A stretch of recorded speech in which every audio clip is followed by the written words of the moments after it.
Hello, welcome to Lemon Studios, where we talk anything and everything entertainment. I'm, of course, the Lemon himself, Zeke Lamone, and this is my review for the finale of House of the Dragon. If you're wondering why I have this title belt, I'm just going to spoil it now. I'm crying it. This is the best TV show of 2022. This is now the current champion. It took over The Boys. It deserves this title. So, yeah, it gets the championship with its review. I do have problems with the finale. I have quite a bit of problems with it. Well, not quite a bit, just the whole finale part, but we'll get into that. But first things first, we gotta get some housekeeping out of the way. I'm gonna need you to hit that subscribe button as I'm trying to grow into my YouTube career. We got a lot more things coming out. This Thursday, I believe we're gonna have the, well, of course, Andor, and then the new Exorcism movie that's coming out this weekend, along with a bunch of other things too. I'm very sad, man. I really don't wanna wait 2 years, especially how that ended. But hey, here we are. Also, leave a like and leave a comment below and let me know what you thought of House of the Dragon and the finale in particular. Now let's get right into it. So my overall thoughts are this. I loved, if this was a game of football, the first 3 quarters are absolutely great. 75% of this absolutely loved. I hated the final 25%. Well, not hated. I just really wasn't a fan of it. I felt like it got out of character and it got back to what my problems are. That was with episode 9. And that's where we're going to begin, since that's basically how the episode starts. Episode 9 was Alicent's story. We were following the heels, and this one we are following the faces, Team Rhaenyra, Team Black, and this is their episode. Pretty interesting to do each main person, the main bad guy and the main good guy, having their own episodes as the final 2 episodes. Usually this is like an episode 8 and 9, and then 10, it collides for a conclusion. But like I said, this was always a prologue. But yeah, where my problems with this episode for the ending start within the beginning. Because episode 9, as y'all know, I have problems with that as well, because I just really didn't see how Rhaenys just doesn't say Dracarys and just kind of end it all. It just really felt like, alright, well, she can't because we need a season 2. So she's going to fly away. And I'm glad this starts off with Rhaenys shows up and goes, hey, your dad's dead. Oh, and by the way, they just made Aegon king. So yeah, you lost the throne. And Dave's like, so who was the last to see him alive? Like he's just like, word. So that queen killed him. Alicent killed him. I'm not gonna say what he actually said because then I'll get age restricted. And you did not say Dracarys when, she obviously killed my brother and, like, tried to descend the throne, like, just all this disrespect and even imprisoned you. She goes, look, a war is going to happen, but it's not going to start from me. This ain't my fight. This is y'all's fight. Y'all go and deal with that. So I did like that. I did like that explanation for it. So now I retract my episode 9 complaint. I loved episode 9 completely. So then Rhaenyra just goes straight into labor because obviously the stress just overtakes her, and obviously she's having a miscarriage because like there's no way that the baby was due. From the touch I say, I just love. She goes, well, it is coming, okay? And then she just refused help, and man, and Daemon is just on a tear, just like, all right, let's get going. It starts building up the plans for war, even though her son's like, no, man, my mom's saying we gotta wait for her command. And he's like, all right, let me show you what loyalty is. Go bring a dragon down, but like. So who do you serve? Alright, cool. And then she gets crowned after she loses her baby. And I love the contrast from, like, it kind of came full circle. We just needed the Dracarys part, but, like, you know how episode 1 begins with Viserys losing his baby and his wife. And Rhaenyra lost her baby in episode 10 when she became queen. I don't know. I just, as sad as it is, I like those kinds of things. Those, I can't think of the word right now, but yeah, I enjoy those things when it kind of comes full circle in a way. And then, she gets the crown, she gets on, and man, it was so bad seeing her walking. Like, I like seeing her struggle too. Like, she would take a step, she's like, what? No, okay, no, you stay, you're good. Okay, now y'all two come. And man, their war table's freaking awesome. Like, I want that. I would totally have that in my living room. But not with actual fire, like just night lights, and I turn it on and then it lights up. I would have it like that. But yeah, man, and then just the plot and scheming, like it was just so good. And then the scene again, call back to episode, was it 2 or 3? I think it was 3, where Otto and Damien are face off. Damien's just waiting, like, just give me the word, just give me the word, just give me the word. And here comes Rhaenyra on her dragon. It's like, yeah, no, you ain't no freaking hand of the king. You are disrespecting the realm and all this. And he goes, all right, I'll give you an answer by tomorrow, because this is why I love Rhaenyra. Because she's very crafty. And I think what they were trying to do with this whole story element, I know they were painting it as, oh no, that's the Viserys in you. Because she's like, no, we need to keep order in the realm. And she's absolutely right. You should not want to go into a burnt down kingdom. You have every right to do so. But is that the best thing to do? Just because it goes back, even though these are two completely different things, it goes back to the Jurassic Park quote by Ian Malcolm. Goes, yeah, you know that you could, but you didn't stop to think if you should. Like, that's what Rhaenyra was doing. She was doing that quote. She knows she could, but she stopped to think if she should. Well, Damien, sorry, I keep saying it wrong, was like, yeah, no, we're going to go. We are going to attack. We're going to take the throne. We're going to war. And he was just getting hyped.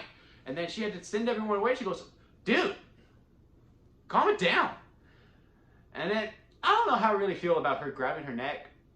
Like, I thought Daemon actually really liked Rhaenyra, so that kind of seemed out of character, but I somewhat get it too, because like he didn't tell him about ice and fire. He's like, what do you mean? Like, no, we got it from dragons. That's what I was told.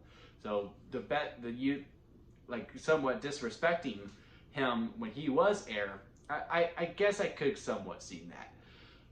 Right where she goes, and then Corlys is back, and then her and Rhaenys have a conversation.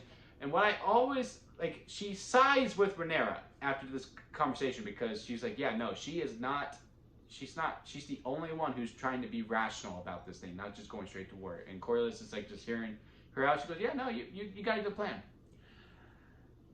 But Corlys bowed. Rhaenys never bowed once. When she was crowned, during her baby's funeral, and when she was first introduced, she never bowed. And even when they agreed, and you know, she smiles at her, there was never a bow. So I think that's something to watch moving forward. And book readers, don't spoil it for me. Just let me have this. I know I'm going to wait for 2 years. I might ruin it for myself within that 2 years. But hey, just let me put the tinfoil hat on. And this is when it starts to lose me, because it's still so cool. Like Corlys, like, yeah, you know what? She has a plan, and she's right. She's trying to keep the realm. All right, yeah, and we're just gonna force them to surrender. We're gonna bring them in, and they can't leave, and there's no way around it. We have more dragons. We block the sea. Submit, or you all die. Like, it's gonna be that simple. So there's no harm, no foul. And then they're like, okay, well, we need to make sure our allies are actually our allies. Absolutely. And that one dude is like, all right, I'll get the ravens ready. And then her sons are like, all right, no, dragons are faster, send us. And to a degree, I get it. To why she's like, all right, go. Because, like, they're men now. They can fend for themselves. I get that. But they're the heirs. This goes back to the Ian Malcolm quote. And again, I know they're two different things, but I think it's so relevant for this episode. Is she knew that she could, but she did not stop to think if she should. Because she shouldn't. She shouldn't have sent them at all. Because they're the heirs. You don't send your heirs. If you're gonna go by dragon because they're faster, fine. Send Corlys. Send Rhaenyra. Send Daemon. Send anyone else. Don't send your heirs. And also, you make it much more noticeable when you're on a dragon. Just send the ravens. Just send the ravens. That just really felt like, one, it happened in the book, so we have to do it in here. Or two, plot. Like, that was literally the only reason that I could think of why they did that. I did not like that decision at all. It felt very out of character for Rhaenyra, because she is much more calculating with that. Because they've been building this thing, I never went into it. And I said I would. Of like, oh, that's the Viserys in you. But no, I just think it's more like, no, women are just more calculating that way. Because like they were showing, like, all the men were just like, yeah, war, can't wait to go. Even in episode 9, the men are like, all right, yeah, no, act now, act now, act now. While Alice is like, no, wait. Let's think about this. Even Rhaenyra was like, let's think about this. While the men are just like, no, let's fight. Like, I saw that underlying theme throughout all of it. And then this one, she was just like, yeah, you're gonna go. Like, what? She didn't think at all. And then we get to the scene with Luke and Amon. And I'm glad we finally saw the eye and we saw the blue pelt. Like, oh man, he looks wicked. Love the look of Amon. Love the look. And I don't remember the house that Luke goes to, but that felt very cartoonish in a way. The stuff between Amon and Luke I really liked, but dealing with the guy who's actually on the throne, I could have really done without. And then he's like, oh no, give me your eye. Give me your eye. Like, I totally get it. Amon wants his eye. And I totally get the fight when it starts with the dragons, with Vhagar and Lyrax.